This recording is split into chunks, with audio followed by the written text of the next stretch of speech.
Oi, pessoal, bom dia. Vamos lá para o nosso cafezinho de hoje.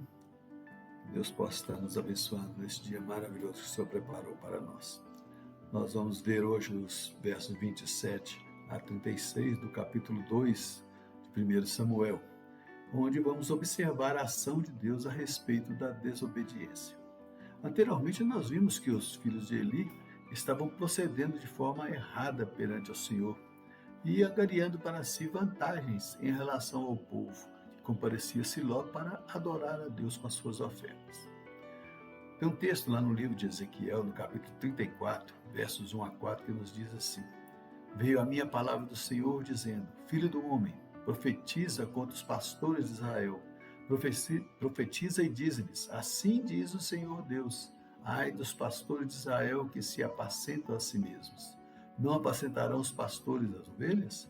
Comeis a gordura, vestivos de lã e degolais o cevado, mas não apacentais as ovelhas. A fraca não fortaleceste, a doente não curaste, a quebrada não ligaste, a desgarrada não tornaste a trazer, e a perdida não buscaste, mas dominais sobre elas com rigor e dureza. No final do verso 2, ele diz: Ai dos pastores. Isso nos leva a pensar na responsabilidade daqueles que foram escolhidos por Deus para proclamar a palavra.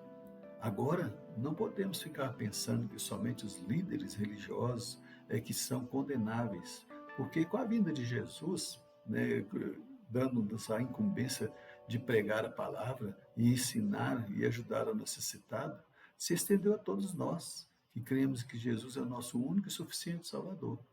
E ele deixou a ordem: ide a todo mundo e pregai o Evangelho. Então, não podemos pensar que estamos fora da ira de Deus sobre as nossas vidas.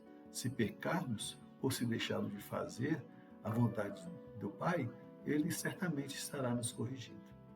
Mas voltemos ao nosso texto, no verso 27, quando afirma: Veio um homem de Deus a Eli.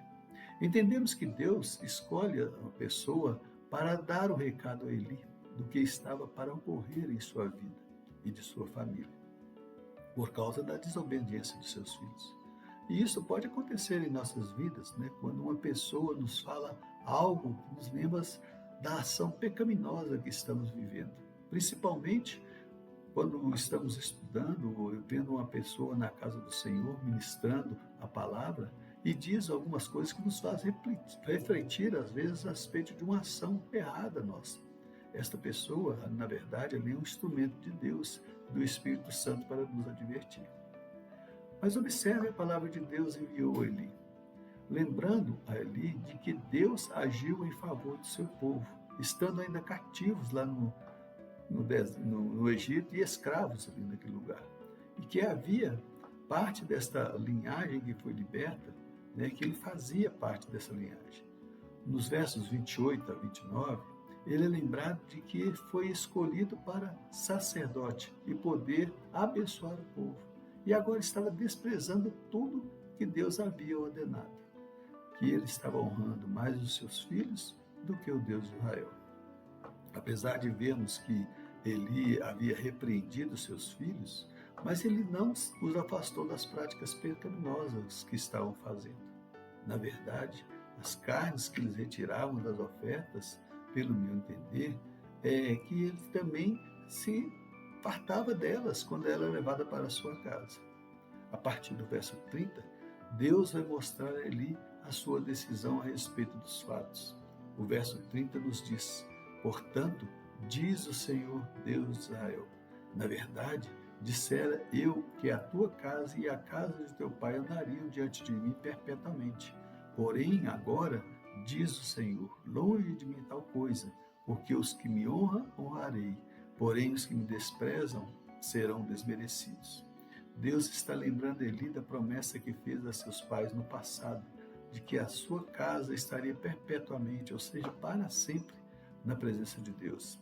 Mas diante das ações deles, ele diz: longe de mim tal coisa. Entendo que todos os momentos de nossa vida nós necessitamos da presença de Deus ao nosso lado, tanto para nos abençoar, nos corrigir, nos fortalecer ou nos consolar. Podemos até pensar que somos autossuficientes, Mas quando frustramos, percebemos que nada somos sem a presença do nosso Deus, porque a força vem dele para as nossas vidas. Agora imagine ele, acostumado na casa do Senhor, sendo um instrumento de Deus para abençoar o povo, agora com a perspectiva de que tudo lhe será tirado, que a presença de Deus não estará mais na sua casa. E Deus continua a dizer sobre a sua descendência, que será extirpada da face da terra. Nos versos 32 e 33, diz que não haverá velhos em sua morada. Os descendentes de sua casa morrerão à flor da idade. Uma família, uma descendência, era tudo o que o povo de Deus anseia. Imagine isso sendo tirado da sua vida e você perceber que no futuro seu nome, sua vida, seus exemplos, nada será lembrado. Seus filhos, Hofni e Finéias, morrerão no mesmo dia. Este é o sinal do fim da tua descendência, é o que diz o verso 34. Isso já havia ocorrido, com o povo de Deus no passado. Lembram lá quando eles estavam saindo do Egito e mesmo quando Deus concedendo todas as coisas, o povo queria murmurar e buscar outros deuses. E de como o povo ficou vagando pelo deserto até que aquela geração morresse, somente uma nova geração alcançou a terra prometida. E até Moisés, um homem escolhido para libertar o povo, não pôde alcançar as bênçãos, porque ele deixou que a ira tomasse conta do seu coração. O Senhor afirma no verso 35 que ele suscitaria ou escolheria outro sacerdote que fosse fiel e procedesse segundo o seu coração, de acordo com os pensamentos e as leis de Deus para o povo. Os pensamentos de Deus, eles são infinitamente maiores do que os dos homens. A fidelidade de Deus é sem fim. A palavra nos revela das coisas que Deus preparou desde a formação do mundo para o deleite do ser humano. E mesmo com a queda do homem, Deus, ele não muda os seus planos. Ele é fiel. Ele quer o melhor para a sua criação. Em você, já não tenho mais confiança. Vou escolher outro, porque estará à frente do meu ungido para sempre. Quando ele cita em meu ungido, é porque Deus estaria escolhendo um rei vindouro, que estaria reinando sobre o seu povo, saindo daquela fase dos juízes que eram levantados, onde cada um fazia conforme a sua vontade. Quanta honra teria este escolhido de estar à frente do rei, auxiliando e aconselhando nas decisões. Olhando humanamente, pegando como exemplo do nosso trabalho, quando o seu chefe chega e diz que não confia mais em você e que outra pessoa irá tomar o seu lugar, certamente ficaremos decepcionados.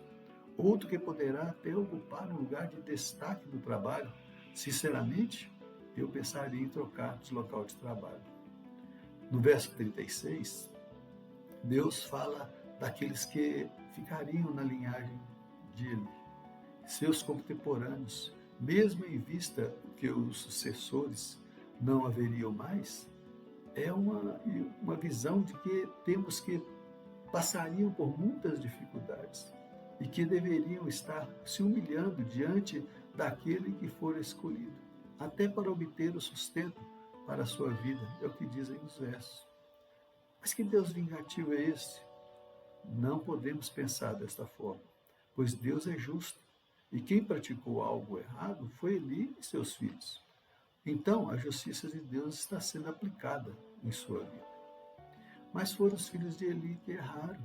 Sim, mas Eli deveria ter agido de forma diferente, não permitindo que continuassem a fazer essas práticas e até se aproveitando delas em sua casa.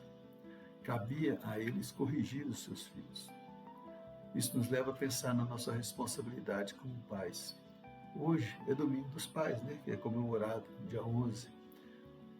Mas isso me leva a olhar como devemos estar educando os nossos filhos, buscando levá-los à presença do Senhor. Quando eles estiverem errados, a gente corrigir corretamente, para que a mão de Deus não pese também sobre as nossas vidas. Que Deus nos abençoe. Deixa aqui o meu abraço a você que é pai. Que a graça de Deus esteja sobre a sua vida e de toda a sua família. Tá bom? E até domingo que vem, se Deus assim nos permitir. Tchau, pessoal.